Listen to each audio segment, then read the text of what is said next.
Well, Holly, welcome. I'm so excited to continue our chat, I should say. We've been chatting and I was like, Holly, we better get going or we'll run out of time to record our conversation. So, Holly, welcome. I'm so excited to have you on today and get you to share your story and so much of your wisdom with my audience. Oh, thank you so much, Erica, for having me on. And yeah, I just absolutely love your podcast and your message. And I love how you walk the talk, right? Like you are Thank the real you. deal. And I love that message that you give to the world. So thanks for having me on. Yeah. So I want to, Holly, have you start because I know you've been through a lot in life. And I feel like your story is going to resonate in one way or another with so many of the ladies listening. So can we start there? Because I know you talk a lot about gratitude in life, but let's go back a little bit and like what catapulted you to get to here today? Oh, yeah, absolutely. And I love starting kind of the day before everything happened because I think it gives just a different lens on everything that I went through. And so this was basically the day before my 39th birthday. And I was the chief of staff at one of those three-letter federal government agencies they make TV shows about. We'll leave it at that. But I had a top secret national security clearance and very high stress, high powered position. I was traveling all over. I was a Xterra triathlete, so it was the off-road triathlon, the mountain bike and swim and run and rock climb. I took Muay Thai, which is kind of like boxing. So I mean, I was doing everything. And I was living in sin with my boyfriend. So just life at that point was perfect, or what I thought my perfect life should have been, right? And it checked all the boxes and was as perfect as could be. And then on my 39th birthday, I was commuting home and live in the DC area. So I was commuting home on the metro train and I got the phone call, and it was from my doctor. And this was after about 2 months of test. So I kind of knew the call was coming, but when you get it, it's just a whole different. Yeah, it's just it goes from kind of the thinking and the knowing to the feeling. And my doctor called, and he said, "You have. I'm calling to let you know that you have breast cancer, and it's the good kind, and you're going to need to call a surgeon." And he gave me some phone numbers. And again, I had gone through all the tests, but when you hear that, like I knew I had rolled over, I felt the lump, like I knew deep down in that place that you don't want to go what it was. But when you hear those words, and then he said the good kind, I mean, yeah, I just, that, yeah, I mean, could he have been any more insensitive? Right. Um, it turned out my tumor was ERPR positive, HER2 negative. So, in the grand scheme of things, it was a small and lazy tumor, but I wouldn't call it the good kind, right? Not Right. There is no there's no good good kind of kind. cancer, Yeah. right? Yeah. So anyway, so that was the diagnosis. And it was on my birthday, on my 39th birthday. Oh, And then 2 days later, my boyfriend took me out to dinner and proposed. So it was 48 hours. You have breast cancer, and will you marry me? And it was just like life just kind of was a whirlwind at that point. And I'm trying to be, a sexy fiance. And we're talking about, what hospital to have surgery and oncotypes and, you know, buying a wig because we were going to get married after treatment ended and I was going to be bald, like all these things. But I went through surgery, chemo, radiation. So kind of the standard, kind of the standard care. And being that kind of trying to be a sexy fiance when you're completely bald, and I wasn't pretty bald. Like you see pictures of breast cancer survivors or cancer survivors and they have like pretty bald heads. My head looked like dog with mange. Like I didn't have pretty bald. The chemo funk was just all like coming out of my body. I smelled like I didn't even want to be around me because I smelled so bad. My fingernails were dying, my toenails were dying. It was just, I was such a big hot mess. I had the walking parts, like my great aunt Myrtle used to have. You walk across the room and there's like rat a tat a Oh. tat going on behind you, Well, that stuff is and so toxic. I mean, it's killing yeah, everything in your body. yeah, yeah. So Oh. it was just trying to kind of navigate not just cancer, but cancer as a fiance. And then we ended up getting married 10 days after treatment ended. And then this was back in 2011. He deployed. So I had the entire summer to rest and to recover. But the only problem was that I kept getting sicker and sicker. And I kept going back to my doctor. I'm like, something is wrong. And they're like, oh, you've been through a lot. It's just going to take a while for your body to heal. I'm like, I'm 39 years old. I'm still technically young, right? I was like, all the girls in support group, they're out running those, pink ribbon 5K races. I can't get out of bed. Something is wrong. So I kept pushing. And a year later, I was diagnosed with Hashimoto's thyroiditis, which is the autoimmune component of hypothyroidism. So, so the weight gain, the fatigue, the hair loss, all of the fun symptoms to follow. So it was a journey like that. Those 2 years that was rock bottom number one and number two. And fast forward in 2017, my health had gotten so bad.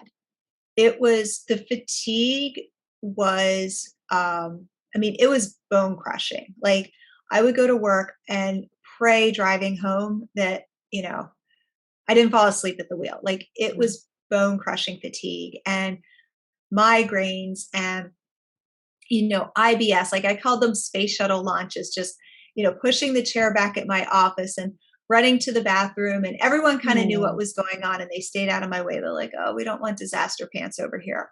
So, my health was in really, really bad shape. And my manager, so I had legally approved FMLA, it's the Family Medical Leave Act. And somehow my manager illegally rescinded it. So I had no leave left at all. I was just getting sicker and sicker and sicker.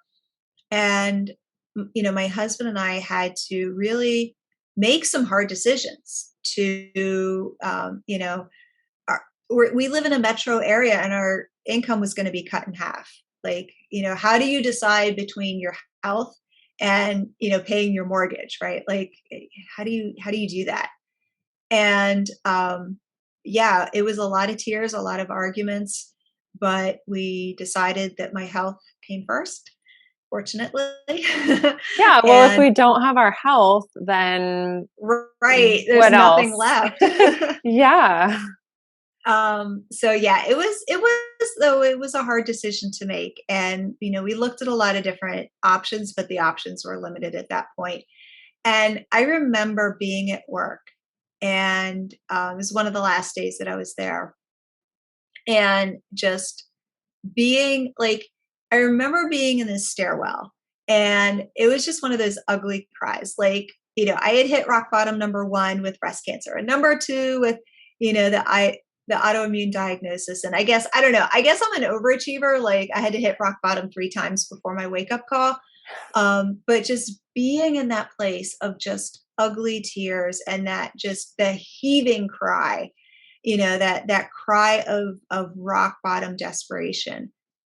And I just kind of felt this peace come over me. And it was almost like I remember when I was diagnosed with breast cancer about a month, like I remember back to that place. I had joked about getting diagnosed with breast cancer on my birthday. And like, oh, some girls get flowers or earrings, and my gift was breast cancer. And I kept joking about it. Like I use humor as my coping mechanism. Mm. So I just kept joking over and over again, telling everyone like, oh yeah, my gift was breast cancer. My birthday gift was breast cancer.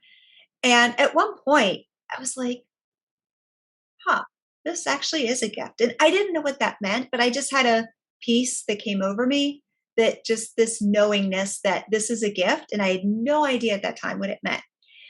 And I'm in the stairwell in that just, 2017, and just that ugly, ugly, ugly cry. And my heart went back to that place of when I was diagnosed with breast cancer, and having that peace come over me, and knowing that this was a gift. And this was rock bottom number 3. And I'm like, okay, I don't know what this means, but I know that everything is going to be okay. So, yeah, that was the rock bottom 1, 2, and 3.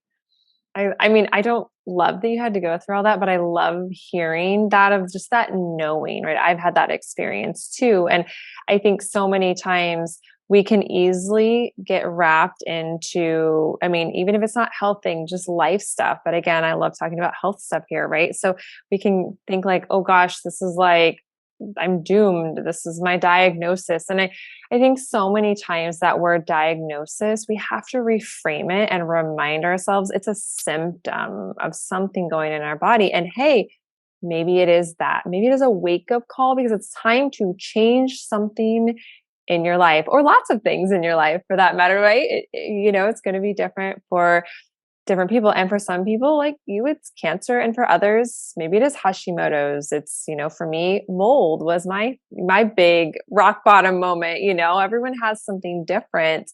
And I just think that it's amazing. And so I love these conversations. So Holly, thank you so much for opening up and sharing with everybody, because that's why I feel like so many women are going to resonate with it. Not necessarily like, again, doesn't have to be breast cancer. It can be fill in the blank.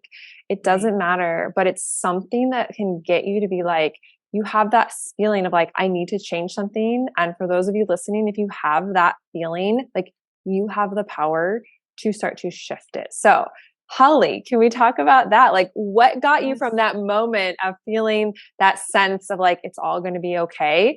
And I know it's crazy, because I've talked to people who like, they definitely don't have that. And I don't know if that's something that we teach that to someone. Like, do you know what I mean? I just probably like I like to ask a lot of questions at once. That's Sorry. okay.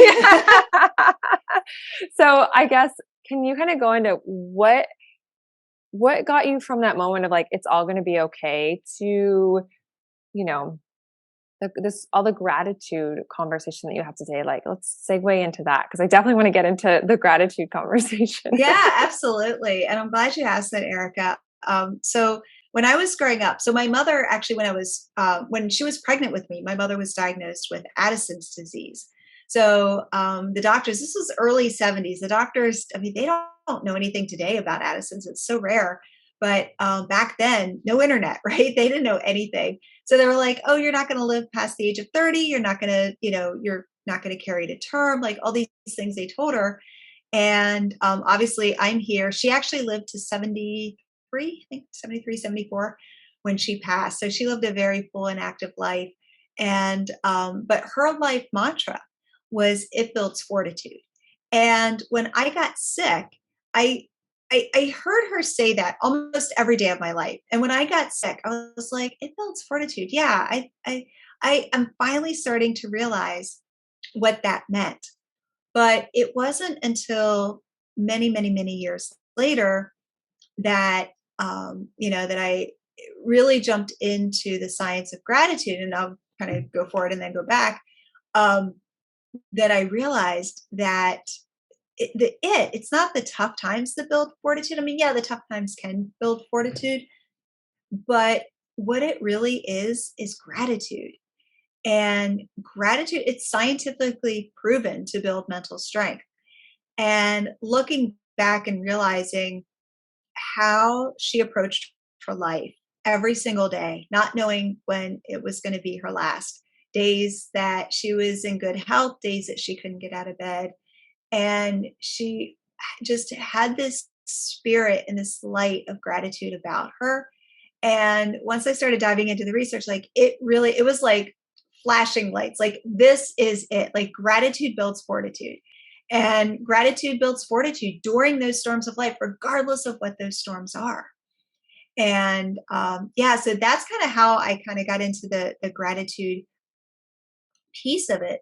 But I had, the first thing that I did after I resigned from my job was to just stay in bed and try to just heal myself, right? Just to have that quiet time, to not have that much stress. And one of the Can first things, Holly, can we oh talk yeah, about that for a second? Because I think that is yeah, the hardest thing, especially for women. I'm sure men too, but yeah, mostly women listening. And and I just, a lot of moms, and we're so busy, busy, busy, go, go, go. We think we got to do it all. I mean, I'm that same way. My husband's like, I can help you out a little bit more. I'm like, okay, I suppose I should let you, but I think that that is so hard to allow ourselves some time, even if it's a little bit of time. Like, it doesn't have to be like you're talking about, but do you have any words of wisdom to add to that? Even if it's, women listening, maybe they're not dealing with major health issues, maybe they're just really tired, right? And they're just yeah, like that go, go, go. Like, what can you say to women that are just like why it's so important to that has to be more of a part of our life, right? To yeah. slow down. Can I actually share a really quick story about Yeah. that because it's kind of funny.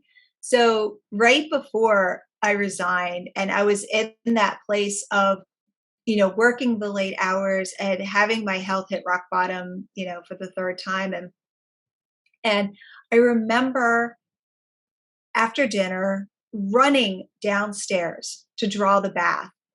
And I wanted to take a bath before bed because I was like, it's going to relax me, right? A nice warm bath is going to relax me before bed. And I turn the water on and I'm like, hurry up, hurry up, hurry up. I'm standing there screaming at the water to hurry up to fill the tub. And then I get in the tub and I lay back Oh, and I'm like, okay, 10 minutes, relax, go. And it's like that voice inside of me is like, Holly, this is crazy. Like, this does not make sense. yes. This is not relaxing. This is not reducing your stress. Like, this is completely, who does this, right?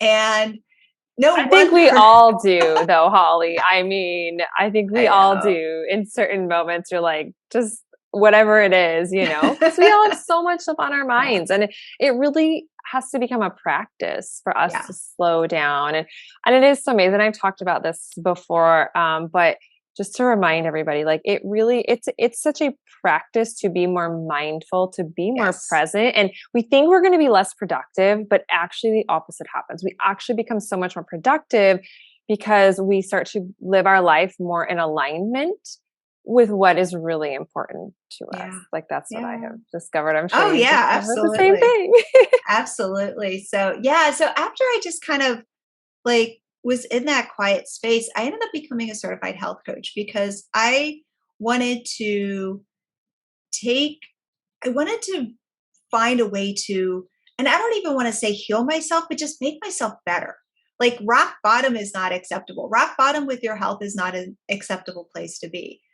And, so that's when I started. And then I started incorporating the gratitude and the mindset and seeing everything that it does. And you talk about the stress. And I mean, I think it's like the studies show it's a 23% reduction in stress that gratitude is scientifically proven to do. Like, it actually helps when you're in that state. In your recent episode, it was Jamie Flores talking about Yeah. the calming the nervous system. Oh, yeah. The A- nervous system. I love that conversation. It's Yeah, so good. such a great episode. And but it's when you're in, that sympathetic state, that fight and flight and freeze, and trying to figure out how do we calm ourselves down. And gratitude is one of the best ways. And there's obviously a lot of different ways to kind of go from the sympathetic to the parasympathetic to go into that rest and digest. But to have that space of quiet gratitude. And what I found is that the list of three things is great. Like, it's what everyone tells you to do, it's how I got started. But if the list of three things isn't reducing that stress, if it's not making you healthier, there's so much more to gratitude. And it's just like, that's just like the thumbnail, right? That's just like the tiny little piece of gratitude. is the list of 3 things. And it is so much more. I mean, it will literally transform your health. And a lot of that starts with that stress response to reverse the cycle that, the stress creates a disease environment, creates a inflammation environment, right? And then you start making poor choices because you're stressed. You've got too much cognitive load, too much in your brain. You're angry and anxious and frustrated and tired and probably not sleeping well, and then making poor choices with your health, with your life, with everything. And then that's how the disease cycle continues. But gratitude is a really good way at the very top to start reversing that cycle, to start reducing the inflammation in your body, to start helping you, to give you that space to make better choices, to start, the better choices with your health and your nutrition, and your movement and exercises. If you don't get a good night's sleep, you probably don't want to go out and exercise or move the next day, right? So making a choice like, okay, I'm just going to go out for a short walk and just getting that movement in versus I'm just going to kick it to tomorrow.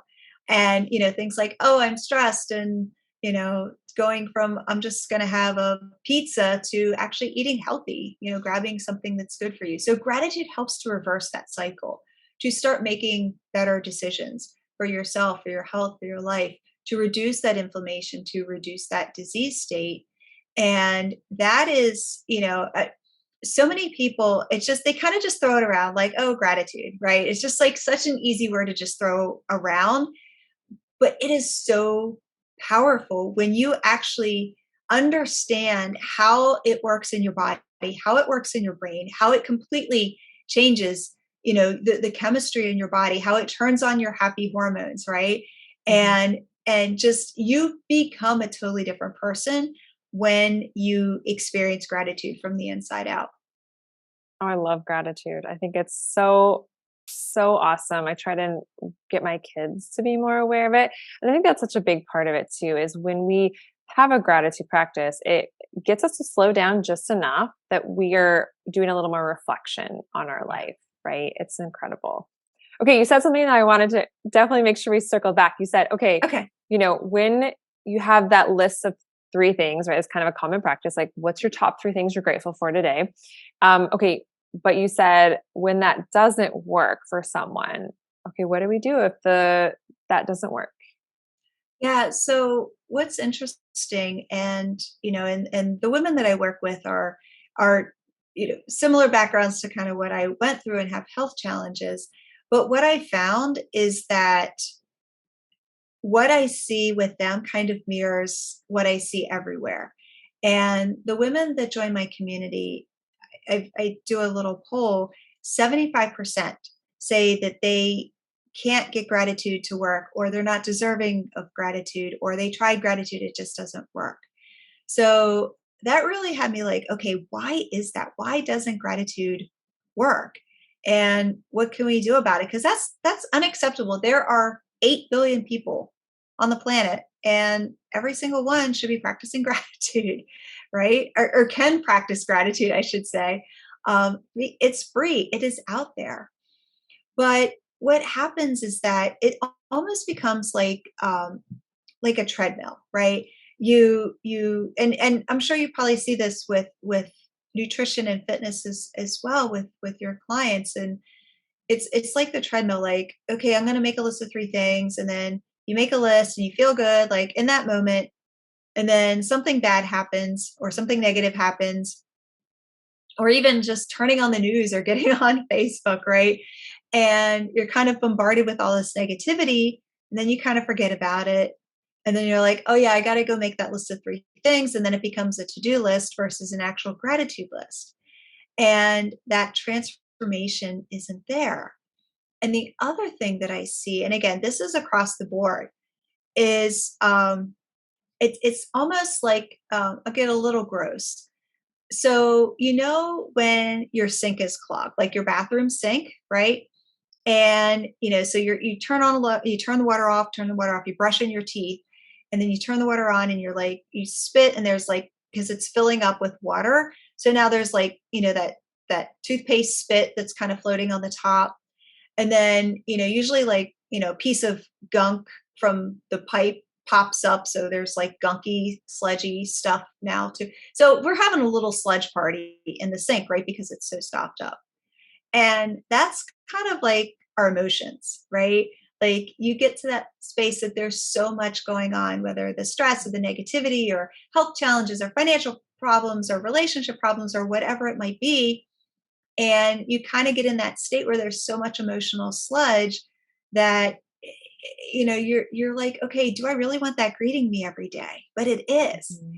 And you have to get rid of that sludge first and really look at it from kind of that inside out transformational approach so that you do have that space, so things are moving in your body and you have that space to be able to be grateful.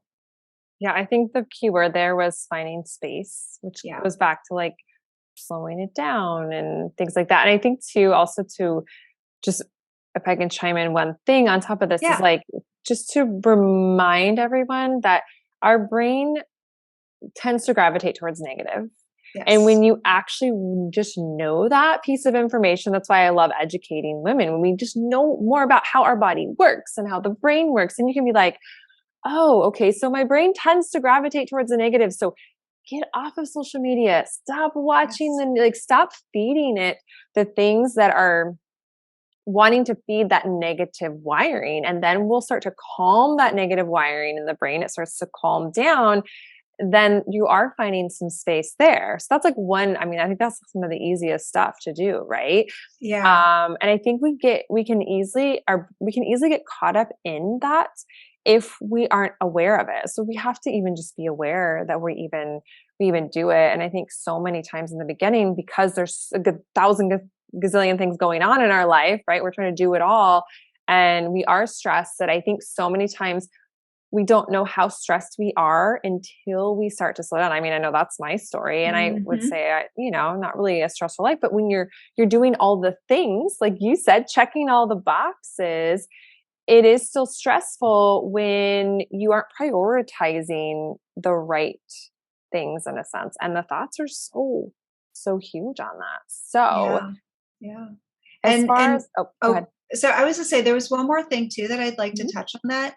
Yeah. And that is, I really teach a personality based approach to gratitude. So there's kind of different ways that I look at this and view it from an inside out approach.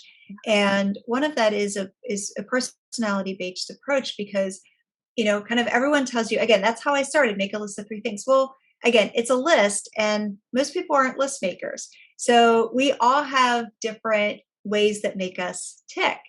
And I don't know if you're into any of the listeners, the Robert Rome's disc personality, Mhm. but to look at gratitude from a way of, let's say you're someone who's kind of that type A, a little more assertive, a little more like kind of go getter.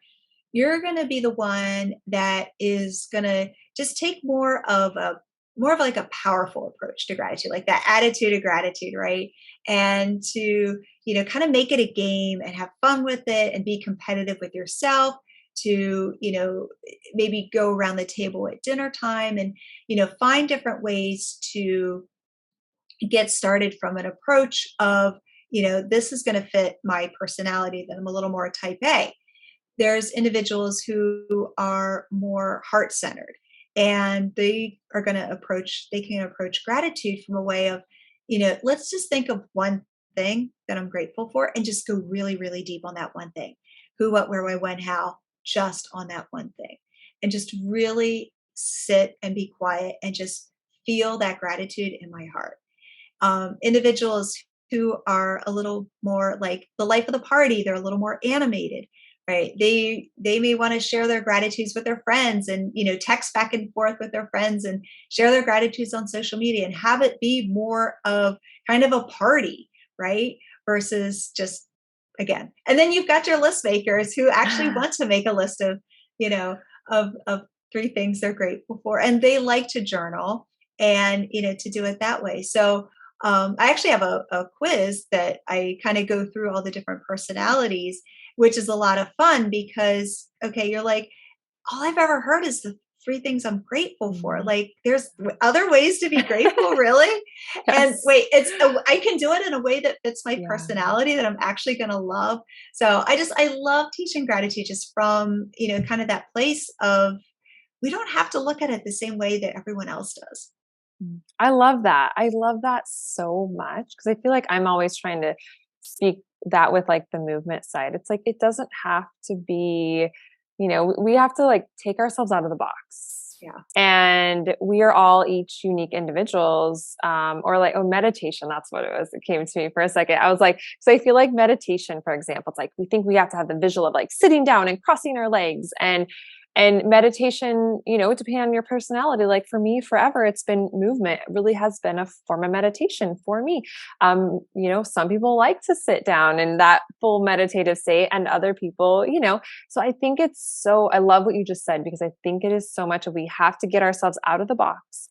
We Mhm. have to, it's really about learning about ourselves, right? More about our personality, what works for us and what works for you, well, may not work for a child of yours or a girlfriend of yours or whatever. And like learning that that's okay, like being more confident within yourself and like do what works for you. It doesn't have to be by the book, right? Because I think so many times, especially as women, it's like there's all that comparison going on and I'm not doing the three things or whatever it is. And so I love that you said that because I think that that is can be so powerful. So Yeah. powerful. And, I love what you said about meditation too. And just, as someone who is kind of the type A, personality, I tried to meditate, I got the app and I tried to, and it didn't, I just couldn't quiet my mind. But then I started taking, my headset off and I stopped listening to music and I stopped listening to podcasts when I walk. Now I listen to podcasts other times, but when I go for my walk with my puppy, I'm walking in the quiet Mhm. and I'm using that time to have that quiet space. And then every day at lunch, I go outside, weather permitting, I go outside and I sit in the quiet and have a mindful meal and, just really enjoy nature and enjoy the quiet and just kind of have that time to be in my thoughts. And there's days that then I just kind of take that for a few extra minutes and just sit there and just enjoy and use that as the quiet time. But, if you were to say, Holly, can you go meditate? I'm like, no. Yeah, I hear that all the time, and that totally was me. I can meditate now, but, not super amazing at it, but I can do a lot more than I used to be able to, but it came with baby steps. It came with me not judging myself because it wasn't the way we were supposed to, quote, meditate. Do you know what I mean? And it is going out for walks and moving or me doing my, ball work and stuff like that, that it's just like me and my body. And that so much, I think we don't give ourselves enough credit for how powerful it is when we're slowing down. We are feeling what our body is feeling, even if we don't like what we're feeling. I think it's so easy for us to just like, we want to shove it all inside, keep it all inside. And I think that can make it harder to feel that sense of gratitude because, like you said, it's like we're all clogged up and we have to let go of that stuff. Do you have Yeah. anything to add to that? Because I think that is something, or what you've seen in your practice, that does kind of get in the way of when women do have a hard time with the gratitude practice. Besides, obviously, everything you've said, but I feel like sometimes like that's part of it is we hold on to stuff. We just want to shove it inside and just power through, especially if type A, like we're just gonna Yeah. do it and get it done. The other thing, and the great question, Erica. The other thing that I've seen with the women that I work with is self love and self care, and I think that that's kind of hand in hand. Is that I think so often as women we feel like we have to be the caregivers, like we're taking care of our kids and our spouse and our parents and our neighbors and our everything, right? And trying to do it all, but forgetting ourselves And then when we get into those challenging situations, again, whether it's a health challenge or financial or relationship or, whatever that challenge is, then we go to that place where we're really hard on ourselves.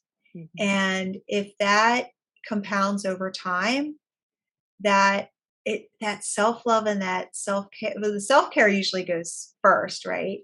And then that self-love just starts to slowly disappear. It's almost like the frog in the boiling water, right? You just don't know, and like you just all of a sudden you're like, I just don't like myself anymore. And that's not a good place to be, and it's hard. It's and I think then it's kind of the self-perpetual cycle, is that you're like, and then you feel it, and you're like, and you get hard on yourself because you feel that you're hard on yourself, right? It's a vicious cycle. It Yeah. is a vicious cycle. Yeah. So, So what do you typically recommend to get women to stop that vicious cycle? Because I see it a lot with women. oh I yeah. hear from women, they're like, I don't feel like myself. I just, sometimes they don't even know where to start. Yeah. Or, even like things like weight gain or an injury that they can't, get out and move like they normally could, things like that. Um, it's, and again, back to gratitude. Mhm. Gratitude's my Yeah. jam. Yeah. But, can you be grateful for dot, dot, dot, right? And, we Okay, can, hang on. I want to pause you for a second. Can yes, like, okay, I want to just specify this. Like, can you be grateful for the injury, the diagnosis? I want to. no, we're not even there yet. Oh, you're not even there yet. Okay, I Oh thought that's no, where you were going. no, no, no, Okay. no, no. We're at a place where, can you be grateful for, like when my mother passed away, I started with a little yellow mechanical pencil, right? That was the only thing that I could be grateful for when I was, in all the boohoo tears when she passed. But to I have my students think of something that they can be grateful for. And it can be anything as silly as just insignificant, right? It doesn't have to be anything big. And we start small and we go from there. And, in terms of, looking inside, right? Looking inside at what in your body can you be grateful for? There's got to be one thing. And we Yeah. start small, right? And I let them pick whatever that is. And, over time, then that gratitude, can grow. And the ultimate goal is to be in that place. Like we talked about the gift, right? The Mhm. ultimate goal is to be in that place where I can look at this challenge, again, whatever that challenge is. Yeah. I can look at this challenge as a gift, and to be able to say, you know what, this is happening for me, not to me, Mhm. that this is happening for a reason. And why? Let's swim upstream. Let's look at the root cause. Let's look at, how can I take responsibility for this? What have I done? Ooh, looking in the mirror, that's hard. That is really hard. But what did I do? Right? What actions have I made that put myself in this situation? That is a gift, because the lessons that you learn from success are nothing compared to the lessons that you learn from Right? failure. Totally. And And I know that sounds harsh, but it is so true. It is. it is true. And when you're in that place, when you can go from that place, that I can actually look at the hard times and the struggles and the challenges, as a gift, to be able to say, you know what, this is now a line in the sand, that I am going to make the changes to become a better person, to make the changes that I need to. And, whether my health or nutrition or whatever that ends up being. And that is, and kind of going back to, the day before my 39th birthday, I thought that was the perfect life, chasing the stressful management corporate job, and you know running all over and doing the things, and realizing over the years that that happiness and that gratitude's within. you Mhm. know I don't need Yeah. to buy anything to make me happy. I don't need to do anything or to be with anyone. I mean, that happiness is just 100% within.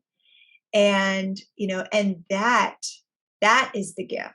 And that is how I operate my being, right? From there on out, because like that, everyone says they want to go back to their old life, but I'm like, really? The new life is so Yeah. much better, right? This is your chance to just take an evaluation and say, how can I make my life better?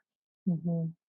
Absolutely. Absolutely. Like I look back and I'm like, the hardest time was a health crisis for me. And, Yeah. and sometimes you're like, I don't know why this happened. And during it, right? It's hard. It's hard. I don't wish it upon anybody.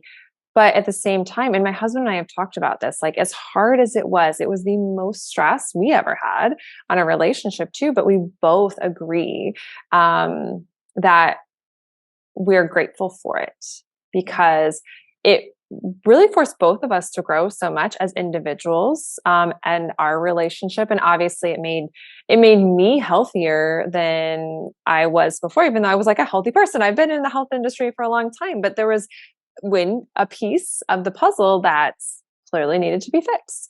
And so many times we don't see it until we do hit a rock bottom, or you kind of crash and burn, it feels like. And so many times if we don't actually do that, we won't ever reflect and look. And I can go back and be like so grateful for the so many things that pushed me to do. And so now I'm here also now helping people with crazy health stuff that the medical world isn't able to help them with. And, I'm getting amazing results. And I'm like, it makes me so excited. And I know you see the same thing with clients because we look at things differently, especially when Yes. you've been through stuff yourself. Like you understand it to at least a different degree, I feel like. And yeah, Yeah, and the mindset absolutely. piece is huge. And I know it's like without that, for for a lot of people who are stuck in health stuff, that is the catapult that gets them out of Yes. it. And I just had a call this last week with a client of mine, and I just like every time we have a call, she's always telling me like, okay, I'm doing the mindset stuff. I'm doing the mindset, right? Because that is the piece. We can do all the to-dos in the world and those can be beneficial. Absolutely. We got to make the physical changes, but until we make that mental shift, and that's why I was so excited to chat with you about gratitude because it is free. It is so simple, even if it doesn't feel simple. We can do it anytime, all the time. We don't have to journal it. You can, you make it fit your life. I don't know. It's just so powerful. So, Holly, is there anything that we haven't yet chatted about or you've shared that you really want to make sure that you share with everyone today? Yeah, actually, two things really quick, Okay. just from what you said. And, I was in a place where I was mountain bike racing. I was on the podium at races, right? Oh, Like that's awesome. I was half decent at it. And I considered that healthy, not realizing that eating a pint of ice cream after every practice and then drinking, a 6 pack of Coca Cola every day at work, not so healthy, right? Mhm. And, it's like in my head, I kind of was like, okay, that's healthy, not so much. So this was my chance to really swim upstream and say, okay, what does true health mean? You Mhm. know, and again, that goes back to the gift. And yes, absolutely. And and I see it with my clients too, that the when the nutrition, they're doing the nutrition, or they're doing like removing toxins or moving a little more, and doing the things but not addressing that mindset component. Mhm. Yeah. It's when that mindset component is really, they really start to work on it, that's when the needle really starts to move with Yeah. healing. So if you're in a place where you're feeling like I've tried everything, incorporate a little more of the mindset piece of it and just kind of Yeah, see where it because you goes. haven't Yeah. I'll add into that because you haven't tried everything. I can't tell you, and I know you get it too from women that are like, "I've tried everything. I've done this with them." I'm like, Yeah. "Okay, well, it's because you're trying to search for answers in those things, quote, things, and you're never gonna find an answer in a thing. You have to find it within." Yes. Amen to that. Yeah. Well, Holly, this has been so great to chat with you. Will you share with everyone where they can reach out to you, find more about what you do, grab your book? I know you have an amazing book. Yeah, thank you. Thank you so much, Erica, for having me on. And yes, if you want to connect, I actually have a personalized page for everyone, pinkfortitude.com/core, CORE, just like your podcast. And lots of personalized resources for your listeners to kind of get started. I've got the quiz if they want to find out their gratitude personality, and I hang out on Instagram's probably the place to find me if you want to come and chat and connect there too. Awesome. Well, thank you so much, Holly. It was so great to get to chat with you. Yes, thank you again.